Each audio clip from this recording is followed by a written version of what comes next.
Hey YouTube fam, it's the Southern Girl Shantae Lavette, and on today's Tutorial Tuesday, I'm going to be reviewing my self-adhesive vinyl plank flooring that I put down about 8 months ago. I want to talk to you about some of the issues that I've had and how I fixed them.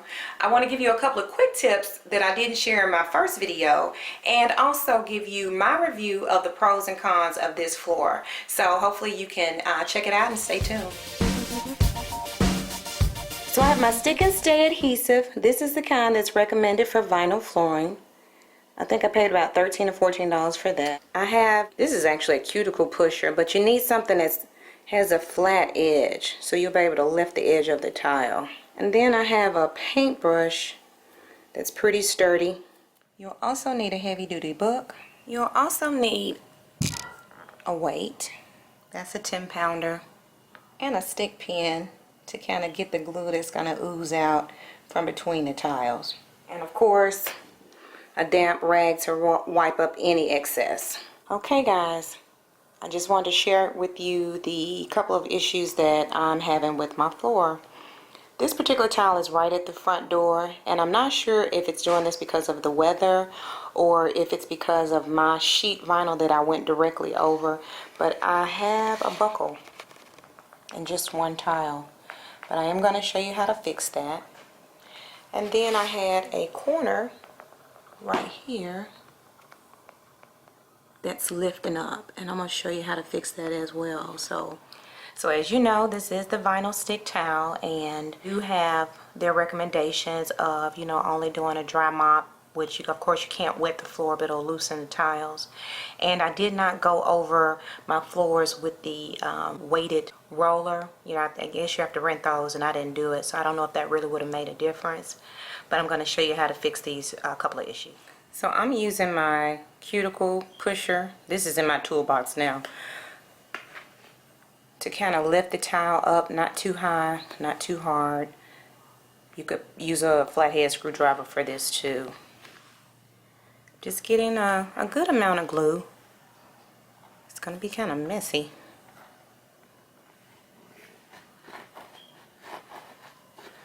I'm just trying to get it underneath the tile.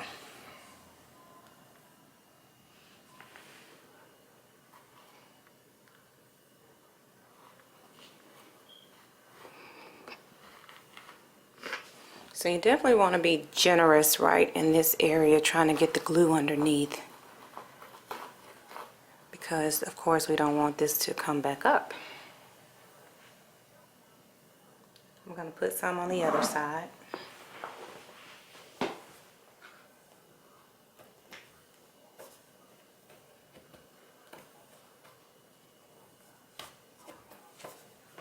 Now of course I'm just going to press it down.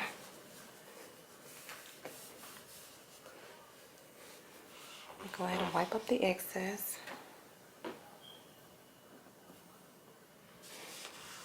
Because once I put that weight, the book and the weight on it, some more is gonna come out. So let's put our book on it.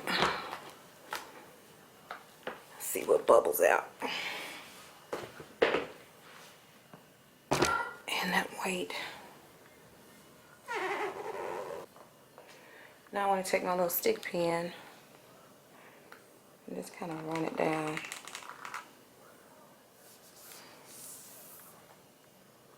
And I'm going to check the other side as well. So I'm going to slide this around.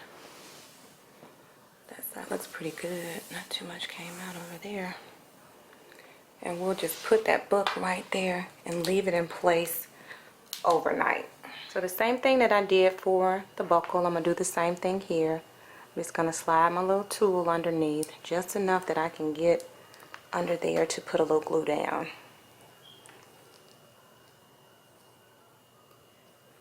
I'm going to press it down.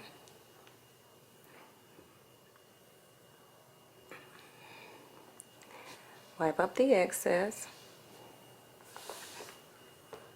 Put the book down on it.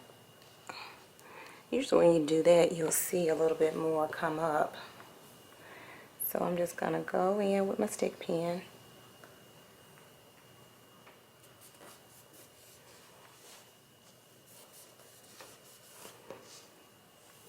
And now I can put my weight on it. see any, more glue that comes out after you put your weight on it, then just wipe it up. I'll let this stay overnight and I'll show you the results tomorrow. So guys, this is the next day, and this is where the buckle was, and now it's down. And guys, here's the corner that I glued down as well.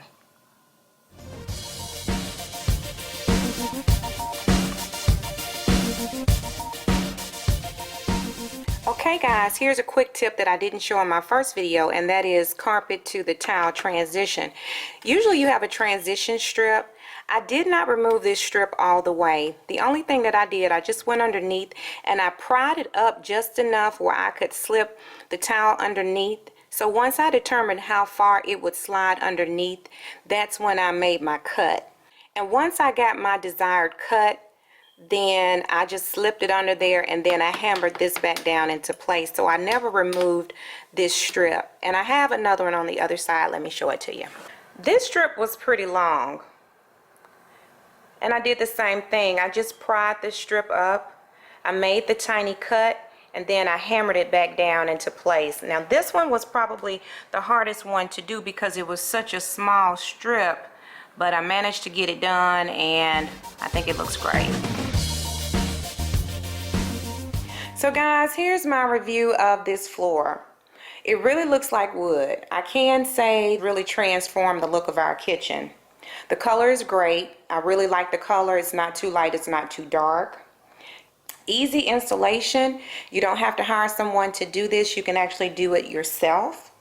What I do like is that you can repair the floor yourself. If you get a corner that comes up, you can just do the steps that I showed you previously.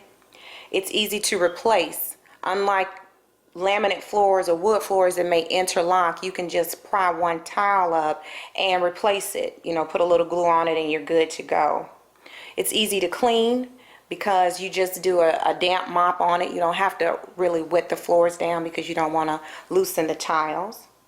It's pretty durable. I think on any floor you want to make sure that you care for your floors and put the proper padding underneath furniture pieces or anything that may slide around on the floor. It is vinyl, and vinyl can get a scar in it.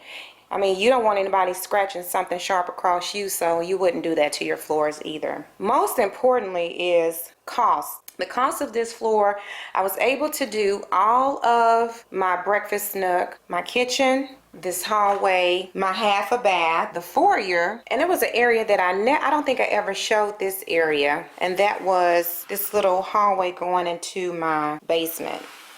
I was able to do all of this for under $750. So cost, great pro, and coverage. The plank tiles are pretty wide. They're 6 inches by 48 inches long, and that's what I love about them. I was able to get a lot of coverage out of the flooring. My cons on this floor are the edges can lift. We are in the throes of winter right now, and this is actually our second floor, and we have a full unfinished basement below us. So the temperature could be affecting my tiles because it is very cold down there. You may not even have this issue, but like I said, because I know that this is actually technically our second floor, it may have something to do with why I'm having corners to lift and experiencing the buckle. My second con is your floor must be leveled. I can't blame it on this floor, but your subfloor must be leveled. If you have any lumps or bumps and you lay this floor over top of it, it will show, and I'm going to show you right here. In my hallway, it's kind of hard to see from the other direction. This is where I had that carpet transition, and I glued my vinyl down, and it was ever so slight. I can see where that lump is right there. And it's also on the other side, but it's just kind of harder to see because the light doesn't hit that side. My last con about the floor is if you have to use the glue, you have to make sure that you get every bit of it up, or you'll see it because it does not dry clear. I can't blame it on the floor, but if you can find a vinyl glue that's going to dry clear, please let all of us know. But the one that I found that was recommended for vinyl does not dry clear, so you have to make sure that you get all of the glue up or it is going to show. So guys, I hope that this review helps you in making your decision on which floor to select for your home. I still give our floor an A. I still am absolutely in love with it, and I truly feel that it has definitely changed the overall look of our kitchen.